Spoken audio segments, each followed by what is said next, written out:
He was born in an obscure village, the child of a peasant woman.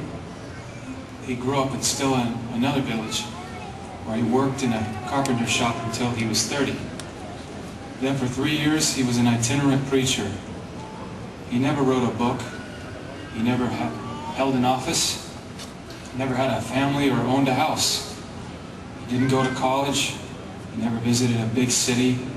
He never traveled 200 miles from the place where he was born. He did none of the things one usually associates with greatness. He had no credentials but himself. He was only 33 years old when the tide of public opinion turned against him. His friends ran away from him. He was turned over to his enemies and went through the mockery of a trial.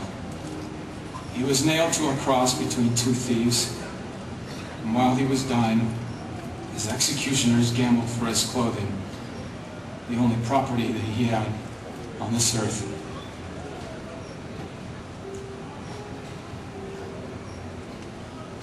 When he was dead, he was laid in a borrowed grave through the pity of a friend.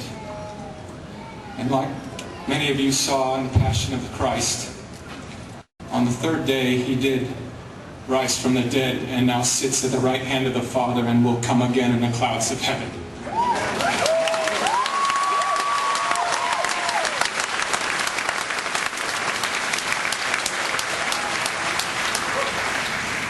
So now more than 20 centuries have come and gone.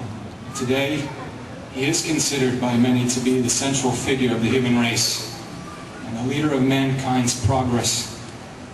All the armies that ever marched, all the navies that ever sailed, all the parliaments that ever sat, all the kings that ever reigned, put together, have not affected the life of man on this earth as much as that one solitary life.